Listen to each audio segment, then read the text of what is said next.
you ever feel like you have these huge, amazing dreams, but when it comes to actually doing the work, you just can't? You know what you want. You can see the finish line.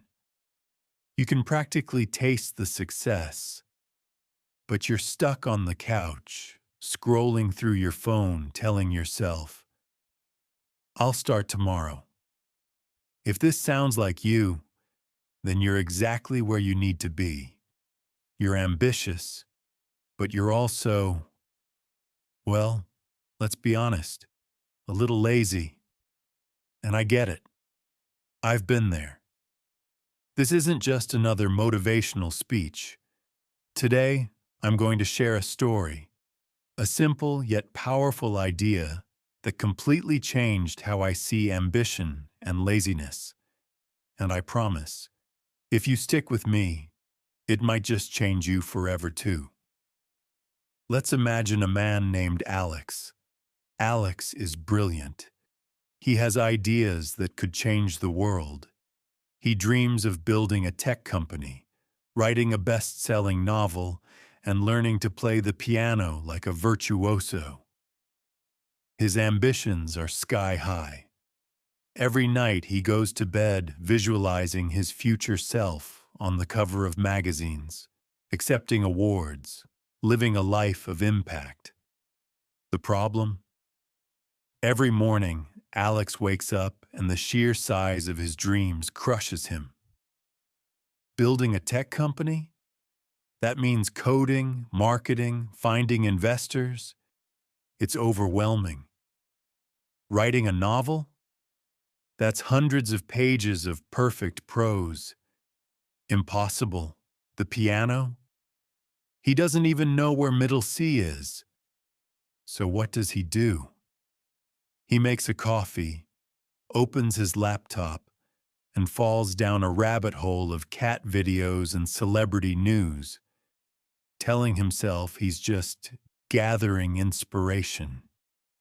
His ambition is a roaring fire, but his laziness is the giant wet blanket that smothers it every single day. Alex feels like a failure. He's trapped in a cycle of dreaming big and doing nothing. This is the classic ambition-laziness paradox. We want the result, but we're allergic to the process. Why? Because we focus on the mountain, not the first step. We see the chasm between where we are and where we want to be, and it paralyzes us. Our brain, designed for survival and energy conservation, screams, "That's too much work." It's safer to stay right here. Laziness isn't a character flaw. It's a defense mechanism against overwhelm. It's your brain trying to protect you from the perceived pain and effort of a massive task. So how do we trick our brains into working for us, not against us? This is where the story gets interesting. One day, feeling particularly down, Alex stumbled upon an old story about two stonemasons. A traveler came across them and asked the first one, "What are you doing?" The stonemason sighed, wiped sweat from his brow and grumbled, "I'm cutting this stupid, heavy stone. My back hurts, the sun is hot, and I've been doing this all day. It's just endless, boring work." The traveler nodded and moved to the second stonemason, who was humming a tune as he worked, a small smile on his face. The traveler asked him the same question, "What are you doing?" The second stonemason looked up, his eyes shining. He pointed towards the horizon and said, "I'm building a cathedral." They were doing the exact same task, cutting the exact same stone, but their perspectives were worlds apart. The first saw only the tedious, painful process. The second saw the magnificent result his small daily effort was contributing to. He wasn't just cutting a stone, he was building a cathedral. This story hit Alex like a bolt of lightning. He realized he had been acting like the first stonemason. He saw writing a novel as the chore of typing thousands of words. He saw building a company as an endless list of terrifying tasks. He was only seeing the heavy stone. He had completely forgotten about his cathedral. So he decided to change his approach. He wasn't going to write a novel anymore. Instead, his goal for the day was simply to write one interesting sentence. Just one. That's it. Anyone can write one sentence, right? It was so small, so non-threatening, that his lazy brain didn't even put up a fight. And you know what happened? He wrote one sentence, and that sentence sparked an idea for another, and then a paragraph. Soon, he had written a whole page. He didn't build a company. He just sent one email to a potential mentor. He didn't learn the piano. He just found middle C. This is the secret. This is the hack that breaks the paralysis. It's called the Cathedral Effect. You keep the grand vision, the beautiful cathedral, in the back of your mind as your ultimate why. That's your ambition, your motivation.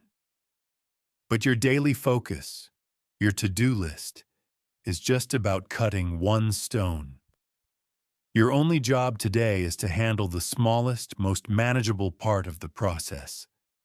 Break down your colossal dream into a series of ridiculously small, non-intimidating steps. So small, they feel almost silly. Want to get fit? Don't plan to go to the gym for 2 hours. Just put on your workout clothes. That's the task. Once they're on, you might as well do a few squats, right? Want to start a YouTube channel? Don't script and film a masterpiece. Just write down 3 video ideas on a napkin. The magic is that action creates momentum. Laziness thrives in stillness, but it can't survive movement. Once you cut that first tiny stone, cutting the second one feels easier. You start to build a rhythm. You prove to yourself, hey, I can do this. Each small win, each cut stone, releases a little bit of dopamine in your brain, the feel-good chemical. Your brain starts to associate the process not with pain and overwhelm, but with reward and accomplishment. You are literally rewiring your brain to enjoy the work. You stop being the person who dreams about the cathedral and start being the person who builds it, one stone at a time. The first stonemason was lazy because his task felt meaningless. The second was energized because his task had a purpose. He connected his small daily action to a grand, inspiring vision. So I ask you, what is your cathedral? What is that magnificent thing you want to build with your life? Picture it clearly. Now, what is the single, tiny, almost laughably small stone you can cut today? Not tomorrow, not next week. Today. Is it writing one line of code? Is it putting $1 into a savings account? Is it walking around the block just once? Define your stone. Your only job for the rest of the day is to cut that one stone. Don't worry about the thousands of other stones you'll need. Just focus on this one. Because the journey to 1,000 miles doesn't start with a giant leap. It starts with a single step. The most epic cathedrals in history weren't built in a day. They were built by generations of people who showed up day after day and simply cut their stone. You have ambition. That's the beautiful part. You have a cathedral waiting to be built. Stop letting the size of the dream paralyze you. Embrace the power of the small. Become a master stonemason. Focus on the process, one tiny piece at a time, while always remembering the magnificent structure you are creating. That feeling you call laziness, it's not who you are. It's just a signal that you're trying to lift a stone that's too heavy. So break it down. Start small. Start now. Go cut your stone. Your future self, standing in the finished cathedral, will thank you for it. Thank you so much for watching. If this story resonated with you, hit that like button and subscribe for more content to help you build your own cathedral. And let me know in the comments, what's the one stone you're going to cut today? I'd love to hear about it. See you in the next one.